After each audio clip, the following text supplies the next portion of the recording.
Bom dia, irmãos. Mais uma vez juntos, graça e paz. A gente continua o estudo da EBD online com os irmãos. Na lição número 8, a gente falou sobre o capítulo 2 de Neemias, sobre o desejo de Neemias reconstruir os muros, voltar o culto em Jerusalém. E na lição número 9, a gente vai falar basicamente da construção do muro. O muro é em construção. Então, o capítulo 3, conforme o autor, pastor Tiago Soares, ele coloca o capítulo 3 como sendo um relato, quase que uma ata daquilo que foi feito durante a reconstrução do muro. O interessante é que quando a gente olha para o texto, a gente identifica algumas coisas que hoje nós ainda utilizamos ou utilizamos muito na indústria, como são os planejamentos de execução daquilo que a gente precisa fazer. Nos anos 30 ele já era utilizado, que eles chamavam de planejar, fazer, verificar e refazer o processo caso fosse necessário. Chama de PDCA em inglês, Plan, Do, Act, Plan, Do, Check and Act.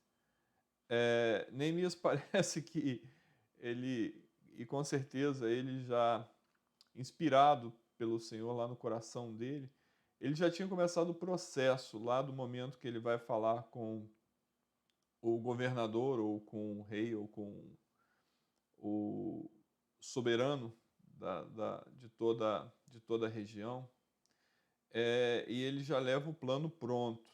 Então, na verdade, o que acontece no momento lá de Neemias, a construção do muro, era localizar o problema e estabelecer metas. O problema já tinha sido narrado para Neemias por algumas pessoas que estiveram com ele, e durante essa conversa eles falaram sobre a condição terrível que vivia as pessoas na questão de segurança, na questão de baixa estima, que era causado pela insegurança dos muros.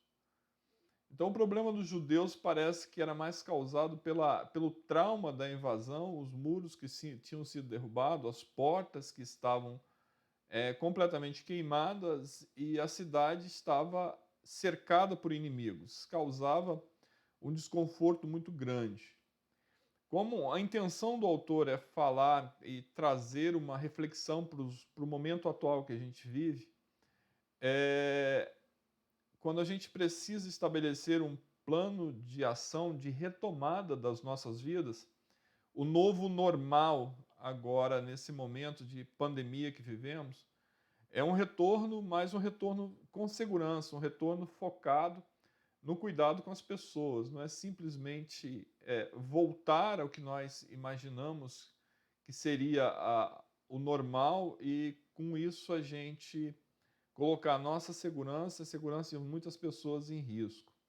Neemias, quando faz o planejamento de reconstrução, ele segue um plano, e sem dúvida nenhuma, um plano estabelecido por Deus, um plano inspirado por Deus, para que as coisas funcionassem. Ele não abre mão da segurança, mas para isso ele tem uma série de processos que eles precisam ser verificados antes de começar. Então, o plano de ação que precisava ser estabelecido, ele parte do princípio que a reconstrução do muro, ela traria a sensação de segurança e ela elevaria a autoestima do povo.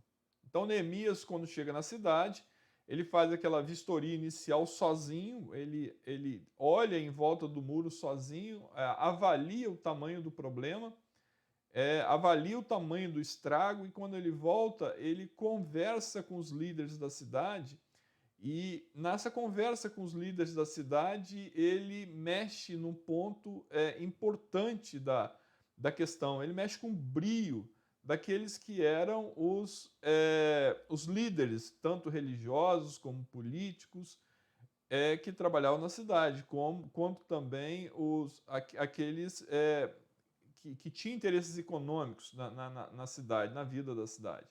Então ele mexe com essas pessoas, ele chama essas pessoas para a retomada da vida, para a retomada daquela condição que eles tinham antes. Então, quando Neemias fala com eles, Neemias diz: olha, a gente precisa reedificar os muros e a gente, para isso, precisa de pessoas. Então, a resposta deles em Neemias, no capítulo 2, no versículo 18, na parte B do versículo, eles diz assim: então disseram, levantemo-nos e edifiquemos, e esforçaram as suas mãos para o bem.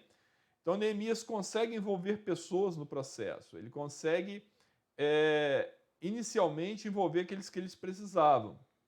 Neemias, inicialmente, ele já tinha cuidado da parte de material, das autorizações que ele precisava, da parte legal da coisa. Então, como hoje a gente, no nosso retorno aos nossos cultos, à igreja e tudo mais, a gente já consegue fazer a parte legal da coisa, envolver as questões legais, ter as autorizações necessárias seguindo os protocolos. Então, Neemias ele já tinha cuidado disso, ele já tinha resolvido essa questão. O que ele precisava é ele e os líderes se colocaram como exemplo encorajador, ou seja, nós vamos meter a mão na massa, nós vamos começar, nós vamos para a linha de frente, porque as pessoas precisam ver a ação acontecer, mas a ação acontecer com responsabilidade, a ação acontecer seguindo aquilo ou seguindo a necessidade básica de segurança. O autor ele fala, inclusive, ele coloca isso, ele diz que as pessoas elas tendem a se acomodar quando as coisas ficam paradas. Dificilmente as pessoas elas vão se envolver de maneira espontânea no projeto. Então, ela precisa de alguém que dê o pontapé inicial, alguém que inicie, alguém que encoraje. E ninguém melhor para fazer isso do que aqueles que já têm na própria função, ou já têm na própria designação, na designação que é dada por Deus, a obrigação de encorajar as pessoas a seguirem. São pessoas chamadas para isso. Então, a motivação, qual era o ponto comum para todos? Qual era a dificuldade comum para todos? Neemias coloca a dificuldade comum de todos como opróbrio. Opróbrio. Caráter daquilo que humilha, degrada, estado ou condição que revela alto grau de baixeza, torpeza, objeção e degradação. Neemias aponta para isso. Olha a condição que a gente está vivendo. A gente está vivendo nessa condição. No capítulo 2, no versículo 17b, Neemias fala exatamente isso. Vinde, pois, e reedifiquemos o muro de Jerusalém e não sejamos mais um motivo de humilhação, degradação, de baixeza, de torpeza. A gente precisa mudar essa nossa condição, ou pelo menos o estado de espírito que a gente vive. Então, Neemias, com isso, ele consegue envolver uma quantidade grande de pessoas no projeto que ele tinha, naquilo que ele entendia ser necessário para que o muro fosse erguido. E essa colocação de Neemias mexe com o brio de muitas pessoas, mexe com o brio daqueles que estão na cidade. Então, quando nós queremos fazer qualquer coisa, a primeira coisa que a gente precisa fazer é planejar. Eu não tenho certeza se foi realmente Abraham Lincoln que falou isso, mas alguém coloca na conta dele e diz o seguinte, que ele fez a seguinte afirmação: se eu tivesse apenas 1 hora para cortar uma árvore, eu usaria os primeiros 45 minutos afiando meu machado, ou seja, planejando, pensando aquilo que eu ia fazer. Então, quando Neemias tem o projeto dele, ele quer que todo mundo seja envolvido. E a grande questão de envolver as pessoas é exatamente essa. Eu vou começar com quem? Neemias começa com os líderes religiosos. Eles têm mais ou menos a função de influenciar todo o resto. Até porque Jerusalém era a cidade aonde o povo e era tido como uma cidade santa. O povo tinha como cidade ou local de adoração. Então, os sacerdotes eles entram nessa questão, eles são envolvidos também, metem a mão na massa, não tenho dúvida disso, mas também nessa questão de envolver o povo nisso, de reconstruir o lugar de adoração. O próprio governador ele não se omite em servir de referência, ir lá e se apresentar, falar, realmente a gente precisa fazer isso. E a pergunta que fica lá no Pensar e Agir é como os nossos líderes estão se posicionando em relação a toda essa tragédia que a gente vive? O que a gente pode fazer para ajudar? Como é que a gente está se posicionando também? De que maneira a gente está sendo influenciado, não é isso? O capítulo 3, ele narra que, inclusive, os vizinhos, eles foram envolvidos nessa questão da reconstrução dos muros de Jerusalém. E a colocação do autor, e eu concordo com ela, é que muitas vezes nós temos dificuldade em receber ajuda, nós temos dificuldade em permitir que as pessoas nos ajudem. E às vezes é só uma questão de orgulho, é só uma questão de não permitir receber ajuda por conta do nosso orgulho. E na construção, o que fica bem claro é que toda ajuda é bem-vinda. Afinal de contas, a tarefa ela é imensa, a tarefa é gigante. E ia precisar de muitas pessoas, muita mão de obra, muitos braços para que a coisa pudesse acontecer. Então, o capítulo 3 ele fala que aqueles que eram ourives, os que eram perfumistas, os que eram os próprios sacerdotes, políticos, todo mundo mete a mão na massa. E uma das questões que a gente precisa para executar os nossos planos, para que eles tenham, para que eles sejam efetivos, é treinar as pessoas, é fazer com que as pessoas possam participar, mas participar de maneira efetiva, recebendo o treinamento, fazendo as coisas que devem fazer. Lá, dá graças a Deus pela vida daqueles que hoje, particularmente, estão envolvidos no trabalho da igreja, na recepção, que está lá, irmãos queridos lá, medindo a temperatura de quem chega, permitir que entre no templo, aqueles que estão oferecendo álcool em gel para que as pessoas possam higienizar as mãos na entrada do templo, aqueles que separam os locais onde as famílias podem ficar mais próximas, aqueles que delimitam as distâncias para as pessoas que não têm convivência, né, no dia a dia, para que possa, dentro de um número mínimo razoável, a gente ainda conseguir ter os nossos templos abertos, levando em consideração o grande risco que ainda vivemos. Não acabou ainda a pandemia e nós corremos riscos ainda, mas os riscos eles sendo mapeados, eles sendo identificados e sendo controlados, a gente diminui bastante a possibilidade das coisas darem errado. É o que Neemias fala, quando os inimigos começam a falar, olha, esse muro de Jerusalém ele vai cair se passar uma raposa por ele. E Neemias entende isso como uma ameaça. Além desse entendimento dele, ainda tem uma ameaça velada que é feita ainda. Então Neemias fala, olha, agora vocês vão trabalhar uma das mãos estará ocupada com a sua tarefa e a outra estará disponível para a espada. Metade da minha equipe vai cuidar do trabalho e a outra metade vai cuidar da segurança. Então, hoje o que nós fazemos é que parte de nós está envolvido com retomar da vida, das atividades que nós temos, e a outra parte está envolvida em manter a segurança, fazer com que as coisas caminhem de maneira tranquila. Esse é um momento difícil, como era um momento difícil lá na reconstrução do muro, e serve para a gente de exemplo, quais foram as soluções encontradas para que as coisas continuassem andando, continuassem fluindo. Então, quando nós estamos, cada um fazendo a sua parte, executando o plano, comprometido em seguir os protocolos, lá tanto na reconstrução do muro, do muro, quanto no retorno às nossas atividades, a gente precisa sempre planejar nossas atividades para ser bem-sucedido.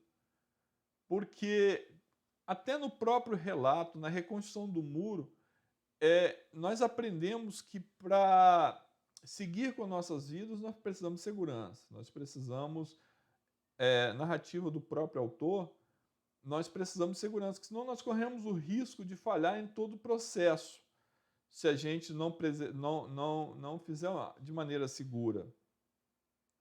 Então, Neemias, ele tem a visão e ele enxerga a necessidade de reconstruir o muro, mas em momento nenhum ele deixou de se preocupar com todo o resto. Neemias sabia que se acontecesse uma guerra, se eles fossem atacados, eles defenderiam a cidade porque Deus dera a ordem para que eles reconstruíssem. Então eles assim o fariam, porque eles estavam obedecendo uma ordem de Deus. Mas mesmo assim, eles estavam preparados para se defender, caso fosse necessário. Então, não abriram mão da segurança, não abriram mão de ser pegos de surpresa, como no nosso dia a dia. Tudo aquilo que a gente vai fazer, tudo que a gente vai fazer precisa estar planejado. Tudo aquilo que a gente vai fazer precisa estar bem pensado. O próprio Jesus, ele fala isso, inclusive, em relação à salvação, e ele diz que se alguém vai construir uma torre, ele primeiro senta e planeja, para não chegar no meio do caminho e não faltar recurso. Ele fala assim, um rei vai guerrear com 10 mil soldados contra 20 mil soldados, não é inteligente ele simplesmente seguir e guerrear. Jesus fala, ele é melhor que mande lá alguém, fale em paz e procure não se colocar numa situação que ele não vai conseguir resolver. Se o mundo age dessa maneira, se o mundo age dessa maneira, porque aprendeu duras penas. Na verdade, se a gente pensar direito, os nossos procedimentos de segurança, eles são escritos com sangue. As pessoas morreram, as pessoas sofreram, para que a gente pudesse traçar em cima disso os planos do que não fazer. Então, hoje, a gente sabe o que fazer. Quando a gente olha para homens que foram inspirados por Deus, agiram de maneira inteligente, fizeram as coisas com precaução, fizeram as coisas com segurança e conseguiram êxito naquilo que ia fazer. Ou seja, fazer por fazer, quando se faz as coisas simplesmente por fazer, a gente corre o grande risco de errar, e errar feio. E às vezes, quando a gente erra, a gente não bota só a nossa segurança em risco, a gente bota a segurança de outras pessoas também em risco. Era questão de Neemias. Enquanto os trabalhadores que trabalharam o dia todo estavam exaustos e precisavam descansar à noite, simplesmente ele precisava que alguém ficasse olhando para, caso ocorresse uma invasão, essas pessoas não fossem pegas de surpresa. Então ele aprendeu isso a duras penas, até olhando a própria história do povo, a história recente do povo. Por que foi invadido, como foi invadido e por que a cidade foi destruída do jeito que foi destruída. Então era preciso fazer a obra. A obra seria feita, mas ela seria feita de maneira planejada, ela seria feita dentro do tempo necessário, ela seria feita utilizando todos os recursos disponíveis e ela seria feita de maneira segura. Então, essas são as questões que eu acho importante quando a gente aborda o capítulo 3 de Neemias. É extraordinário a forma com que ele planeja de maneira cuidadosa essa reconstrução. Não só simplesmente fazer por fazer, mas fazer de maneira planejada. Então, deixa para nós outros uma grande lição. E para a gente pensar e agir, o que nós estamos, quais as influências que nós estamos recebendo? A gente está recebendo influências que elas são benéficas ou não? Cabe a nós avaliar, porque a ação somos nós que iremos tomar. Somos nós que faremos. A gente tem parado para pensar a respeito disso? É seguro continuar? É seguro seguir? Vamos fazer? Vamos fazer. Por que a gente às vezes tem dificuldade de receber ajuda? E por que muitas vezes o orgulho tem atrapalhado o nosso caminhar, o, a nossa própria missão. E como a gente pode valorizar os indivíduos na sua função na obra de Deus? É aquilo que a gente já vinha falando, a importância lá da nossa equipe de louvor, maravilhosos, abençoados, os nossos professores, e a importância daqueles que estão cuidando da segurança dos protocolos de quem está lá na igreja, e a segurança daqueles irmãos que estão em casa, entendendo que esse não é o momento de se expor ainda, porque fazem parte de um grupo de risco e está bem mapeado. Então, irmãos, quando a gente olha para a palavra de Deus, a gente entende que nela existem muitas informações que são necessárias, que são importantes e que a gente pode aplicar na nossa vida do dia a dia. Basta um pouquinho de atenção.